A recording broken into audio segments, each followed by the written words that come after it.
We are back in our study of the Songs of Ascent, Psalms 120 through 134. Today, we're going to be examining Psalm 128, 129, and Psalm 130. And in the course of that, we are going to do a delightful little study and contemplation of the imprecatory Psalms. These are the Psalms that invoke God's vengeance and his wrath and call it down on the enemies or the evildoers or those who practice wickedness or oppress the poor.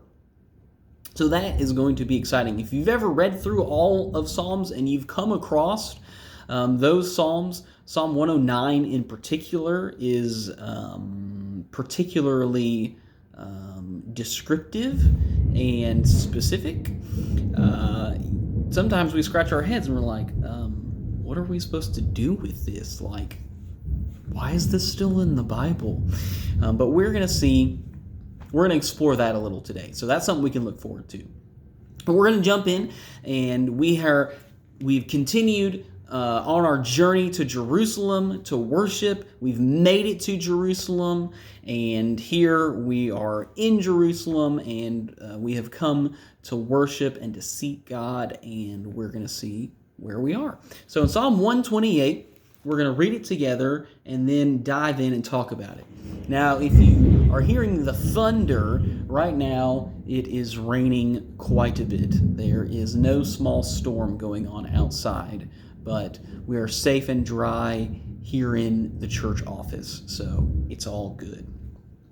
Psalm 128, I'm going to read out of the NIV, which is kind of my preferred translation for the Psalms, and you read out of whatever translation you love the best, and then we'll jump in and dissect it. So Psalm 128 says, "Blessed are those who fear the Lord, who walk in obedience to him. You will eat the fruit of your labor. Blessings and prosperity will be yours. Your wife will be like a fruitful vine within your house. Your children will be like olive shoots around your table. Yes, this will be the blessing for the man who fears the Lord. May the Lord bless you from Zion. May you see the prosperity of Jerusalem all the days of your life. May you live to see your children's children. Peace be on Israel." Psalm 128 is classified as a wisdom psalm because it has instruction for right living or right faith. And we can see that it's saying, hey, when you walk in obedience to God, when you are faithful to God, that's blessing is found in that. That's the way that you should walk. So we can see the evidence of that in the psalm itself. Basic outline, we can break the psalm into two different parts. So verses 1 through 4, we can see are the words of wisdom. And then verses 5 through 6 act as kind of like a priestly blessing spoken over the individuals or the families that are following in obedience to Yahweh. So looking at the context of the psalm is we're moving from wisdom into blessing. So Psalm 127 that's before this is also a wisdom psalm, but something that distinguishes Psalm 128 from Psalm 127 is that Psalm 128 moves then into the blessing, the realm of blessing. So looking at this verse by verse, in verse 1, it says that, "Blessed are all who fear the Lord, who walk in obedience to him." This is a common idea in the Psalms. It's common in Proverbs, and it's common in the Old Testament. This is very fitting to be in a song or a hymn or a prayer in the mouth, coming from the mouth of an Israelite. Verse 2 is that your good works will turn into blessing. You will eat the fruit of your labor, meaning you're working in faithfulness, you're doing good, you're being obedient, you're working hard. That's going to be a blessing that's going to be returned to you. And verse 3 gives us the detail of that blessing. Your wife will be a fruitful vine. It's your children will be like olive shoots, and it's the psalmist is using two agricultural staples of Palestine to illustrate this. And of course, a healthy and a large family were seen as maybe like the best blessing that you could get from God. Family was so important. Having, continuing the family name, having a wealth of children, having a wife who was healthy and vibrant and had lots of kids. That was seen as, a hand of blessing on the Lord. We don't really think like that anymore. In America, it's kind of the opposite is true. We're like, why would you want to have a bunch of kids? But I can tell you that having more than, the average amount of children is lots of fun. Also very loud. But as we move into verse 4, we see that these good things, these blessings, they're from God. This will be the blessing for the man who fears the Lord. So ascribe to the reverence of God is all these blessings that have come, this family. And again, we've seen that in Psalm 127 as well. This is kind of an echo of that. Now, in verse 5, we're switching to now it's kind of like a priestly spoken blessing over these individuals who fear the Lord. May the Lord bless you from where? From Zion, Jerusalem, right? The center of Israel's religious life. And in the post-exilic time, really the religion of Israel became the center of everything. And Jerusalem was the hub. It was what bound everything together. And so again, may you see the prosperity of Jerusalem all the days of your life. And then in verse 6, we see peace. Well-being is probably the idea here. Being on Israel, and again, may your family flourish and grow. May you live to an old age, see your grandchildren, which be a huge blessing and honor to anyone in Israel. And so we can see that we're pulling this common theme of like, may your family flourish, which is very important to an Israelite, but also in the post-exilic time would be very important to their society and culture too, but also pulling everything in to Jerusalem and making sure that Jerusalem is at the center. Remember, we have journeyed, we've been on a pilgrimage to worship at the temple in Jerusalem. Now, for us, how do we apply this to us? We know we don't have to go to Jerusalem. We know that worship has been redefined into the context of everyday life. We don't need a temple. We ourselves, the church, the congregation of believers, are the temple of the Holy Spirit. So how do we translate this? Well, I think we can take some good applications away. One is that our actions still matter. The actions and the life of obedience of the people mattered.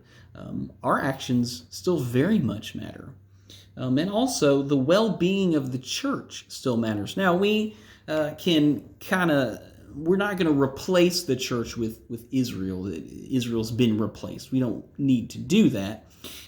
But we can see that they're praying for the peace and the well-being of Israel. Well, we can pray for the peace and the well-being of the church, knowing that we are part of a new covenant. And this would be a very good thing for us to do. We can apply that to the church today. So I think those are some good applications for us. Now, as we move into Psalm 129, this psalm is it's a little more fun.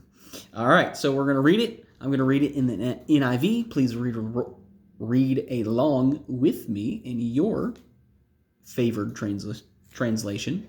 Here we go. They have greatly oppressed me from my youth. Let Israel say, they have greatly oppressed me from my youth, but they have not gained the victory over me. Plowmen have plowed my back and made their furrows long. But the Lord is righteous. He has cut me free from the cords, from the cords of wickedness. May all who hate Zion be turned back in shame. May they be like grass on the roof which withers before it can grow. A reaper cannot fill his hands with it, nor one who gathers fill his arms. May those who pass by not say to them, the blessing of the Lord be on you. We bless you in the name of the Lord. So this, depending on how you translate, can either be like a community hymn or an imprecatory psalm. And it's probably should be considered an imprecatory psalm. And again, imprecatory psalms are those that invoke or ask for God's vengeance, for his wrath to fall on the wicked and the oppressor and the unrighteous and those who deal unjustly. And we see that really spelled out in the last section of this psalm. Basic outline we can give to Psalm 129 is in the first three verses, the psalmist is recalling past suffering. It's written in the past tense. And then in verse 4, they talk about how God has rescued them. And then in verses 5 through 8, we see the imprecatory words.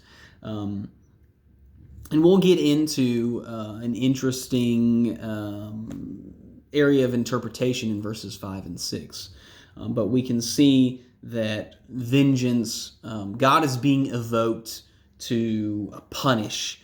His wrath is being invoked here on behalf of those who have been oppressed.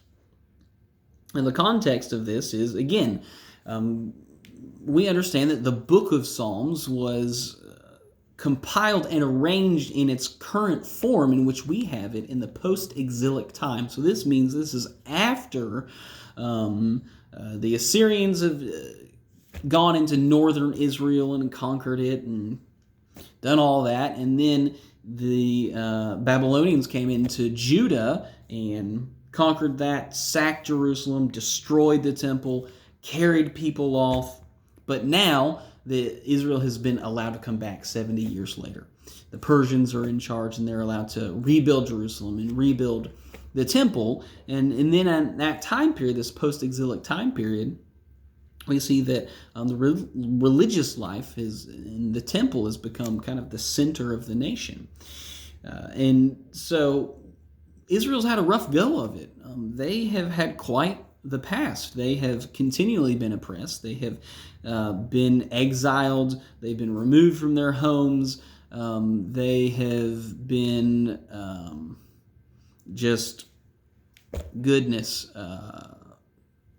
had a hard time. And so that's the context that we see here. Now, looking into it, going verse by verse. Verse 1, they have greatly oppressed me from my youth. So this is talking about like endless and relentless oppression, that it's been continual. And then again, verse 2, it calls for everybody to join in. And this is something that the community can join in here. It's a community experience, but we can also see that they haven't given up. That they, the oppressors, have not gained victory over me. And then in verse 3, we get this intense imagery. So the plowmen have plowed my back and made their furrows long. So you can see, witness a field that has not been plowed, but then the plow goes in and it breaks up the ground. And you can think of the violence that's done to that field. The psalmist is saying, this is what's been done to me. This is what's been done to us. And so that's a very vivid and intense image. Now in verse 4, we have this shift of rescue. But the Lord is righteous, and he has cut the cords of the wicked. That he has freed Israel. And here, when it says the Lord is righteous, it's talking about the Lord is just. The Lord is right in his decisions. But righteousness, especially in the Old Testament, has more to do with action than just with a state of mind. So we can see that that's spelled out here in verse 4, that God cut the cords and freedom. Now in verses 5 through 8, we get these imprecatory words here. And verses 5 and 6 could be translated as present tense, as a future tense, or as they're translated by the NIV. And so that's what might change this from an imprecatory psalm to a different kind of psalm, more of a community hymn.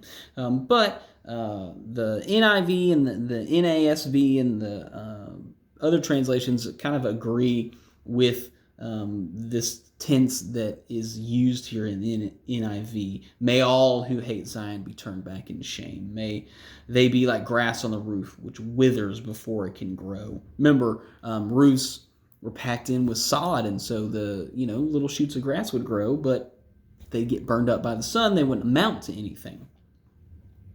And then this is all who hate Zion bear these imprecatory words. So it's the opposite of a blessing. These are curses being called down on them. In verse 7, it's really, may they amount to nothing. May they not have a future. May they not have a harvest. Now, in this agrarian society, saying, don't give these people a harvest was a pretty serious curse to call down. And in verse 8, don't give them any goodwill. Don't even let them be spoken to politely. That's what in verse 8 is the meaning there. And so these are some harsh words. This is a big deal. Now, what do we do with this? Is this a psalm that we can use today? And what do we do with the other imprecatory psalms that are in the book of Psalms? What do we do? Well, I'm going to read some sections from some scholars to help us out, but the first thought I want to give us is that imprecatory psalms come from a world that we don't know. We are American Christians who have lived in the 20th and 21st century. We don't know what it's like to be oppressed. We don't know what it is like to have the lived experience that the Israelites did.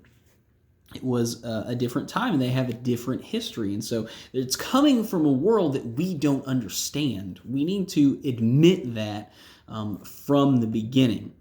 And it might be a good idea for us to listen to the voices coming from the black church in America, because they have inherited the lived experience of their ancestors who have had a very different American experience than we have in predominantly white churches, especially as Southern Baptists. So that is just a fun note that I'll throw in there. It might be helpful. Now, I'm going to read for some scholars here, so I think give us some really good insights into what to do with the imprecatory psalms. So the first is, this is the New International Commentary on the Old Testament. And this is in the commentary of Psalm 109, which is a classic imprecatory psalm. This is what it says here at the end. It says, it suggests that evil, injustice, and oppression must be confronted, opposed, hated because God hates them.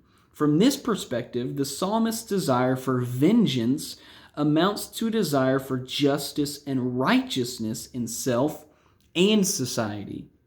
The anger is expressed, but it is expressed in prayer and thereby submitted to God. Thus, this vehement, violent-sounding prayer is, in fact, an act of nonviolence. We must speak out against injustice, inequality, and acts of violence. But the words of Psalm 109 teach us that anger and action exist in a delicate dance. When and to what extent do we act ourselves, and what do we commit to the safekeeping of the God of all creation? That's a question that we ask as modern New Testament Christians. Now I'm going to read a section from Derek Kidner's commentary on the Psalms. And he says this, to the question, can a Christian use these cries for vengeance as his own? The short answer must surely be no. No more than he should echo the curses of Jeremiah or the protests of Job. He may, of course, translate them into affirmations of God's judgment and into denunciations of the spiritual hosts of wickedness, which are the real enemy. As for the men of flesh and blood who live as enemies of the cross of Christ, or who make themselves our enemies, our instructions are to pray not against them, but for them, to turn them from the power of Satan to God, to repay their evil with good, and to choose none of their ways. As men in need who may yet be rescued, they are to be loved and sought. As men who have injured us, they must be forgiven. But as men to follow or to cultivate, and here the Psalms in the New Testament speak with one voice, they are to be rejected utterly, as are the principalities and powers behind them. If these passages in the Psalms open our eyes to the depths and just deserts of evil and to the dangers of borrowing its weapons, they have done their work. To say that theirs is not the last word on this subject is no reproach. More work first needed to be done. That work and final word belong to Christ, and we are its inheritors. I think that his words are very helpful. And then I'll end with Longman, who is another Old Testament scholar. This is from the Tyndale Old Testament commentary series. He says, and that is the important point, the imprecations are not just expressions of anger. They allow us to turn our anger over to God for him to act as he sees fit. These prayers do not ask God for the resources and opportunity to take vengeance on our enemies. They ask God to do so and acknowledge his freedom to act or not act as he sees fit.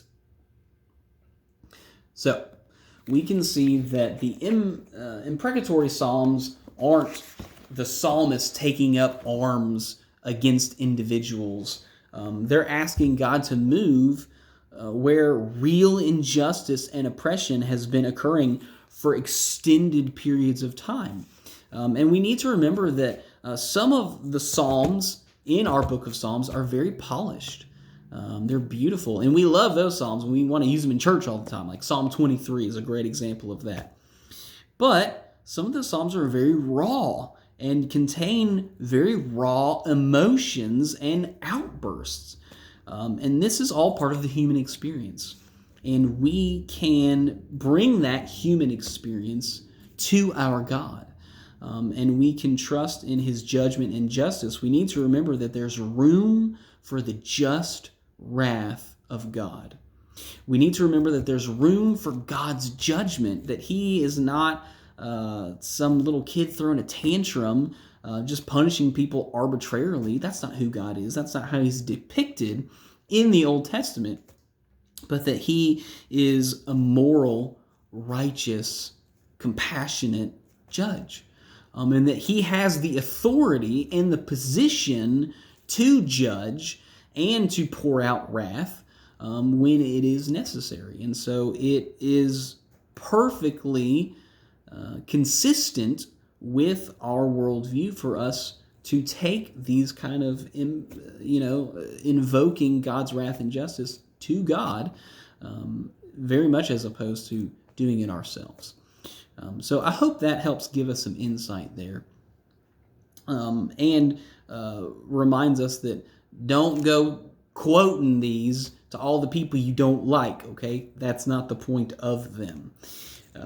So what kind of application can we draw? Like a specific application from Psalm 129 here. And I think it's that we need to trust in the Lord's justice, especially now. People are still oppressed. Unfortunately, slavery is still a thing in many parts of the world, and even in the United States of America. Injustices happen all the time, and we need to trust in God's judgment, because his judgment is perfect, and it will be absolute when the Lord returns. Now, Psalm 130, the last psalm we're going to examine today, is also strikes not a super fun, happy mood, but it's not imprecatory, so there's that encouragement. But let's read it together. Psalm 130. Out of the depths I cry to you, Lord. Lord, hear my voice. Let your ears be attentive to my cry for mercy. If you, Lord, kept a record of sins, Lord, who could stand? But with you there is forgiveness so that we can, with reverence, serve you. I wait for the Lord. My whole being waits, and in his word I put my hope. I wait for the Lord more than watchmen wait for the morning. More than watchmen wait for the morning. Israel, put your hope in the Lord. For with the Lord is unfailing love, chesed. And with him is full redemption. He himself will redeem Israel from all their sins. This psalm is an individual lament. And we can see that clearly spelled out here in the psalm. And the basic outline is every 2 verses are a section.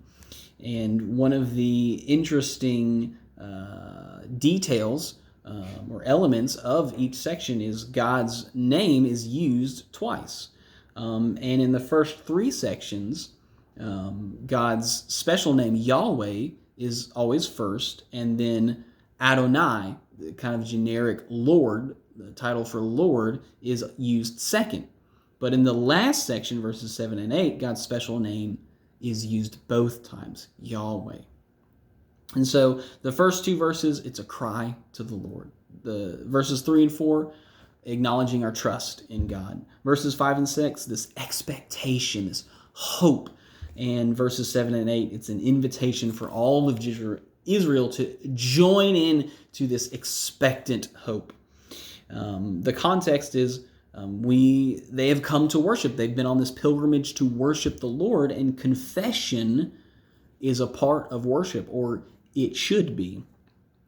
Now, going verse by verse, we see, out of the depths I cry to you. Here in verse 1, these depths are the seas, the watery chaos. And so we understand that in the ancient mindset, deep and large bodies of water represented chaos and uncertainty and calamity and danger. And so this is the situation that the psalmist find his or herself in. Calling out to the Lord, the special covenant name of God, Yahweh. And then in verse 2, really crying out to God with that word for cry is really show me favor. Lord, Adonai, show me favor. And it's appealing to one of the essential attributes of God is that he's one who gives favor. He is one who shows favor, and that is, in the New Testament, we understand that as grace. Now, in verses 3 through 4, we're talking about acknowledging our trust. And again, if you, Lord, Yahweh, kept a record of sins, Adonai, who could stand? But there is forgiveness, so we can. And this word forgiveness in the Hebrew is only used in connection with God. There's other words for forgiveness used in the Old Testament, but this specific word for forgiveness is only used in connection with God. This is God's special forgiveness. And it's a contrast. Verses 3 and 4 contrasting our sin with God's forgiveness. And then verses 5 and 6 about this expectation, this hope. It's saying wait expectantly. It's this sense of anticipation. It's not just I wait for the Lord. I wait for Yahweh. My whole being waits. In his word I put my hope.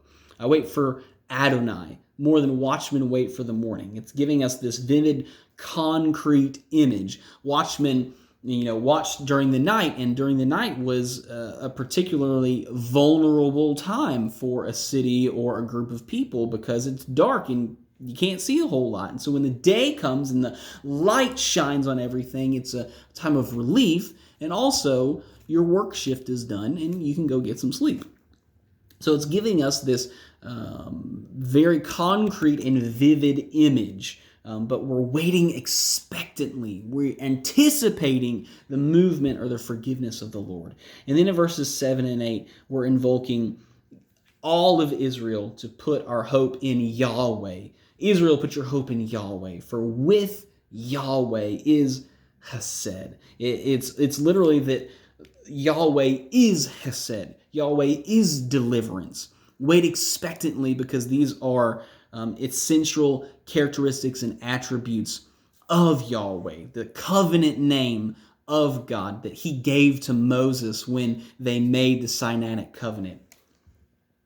And then we see in verse 8, forgiveness is part of that covenant, and is part of the nature of God, that God himself, is going to redeem Israel, save them from their sins. It's interesting to note that Pope Innocent III in the 13th century ordered that Psalm 6, 32, 38, 51, 102, 130, and 143 should be read every day of Lent, the preparation of period for Easter. So from Ash Wednesday all the way to Easter is the Lenten period. Should be read every day for Lent because they labeled them penitential psalms.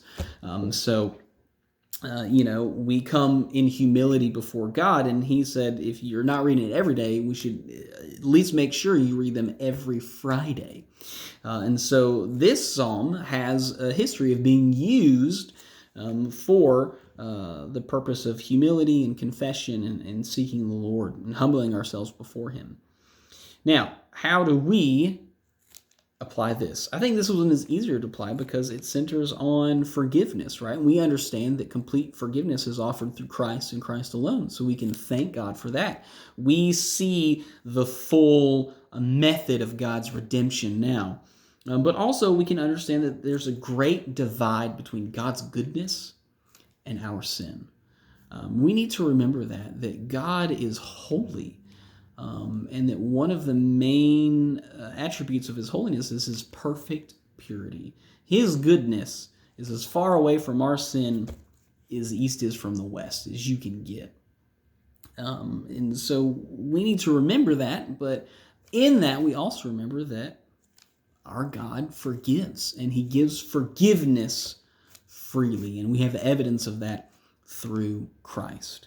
I hope you've enjoyed this study. Our last week of this study will be next week, and we'll look at Psalms 131 through 134. So I'll see you then.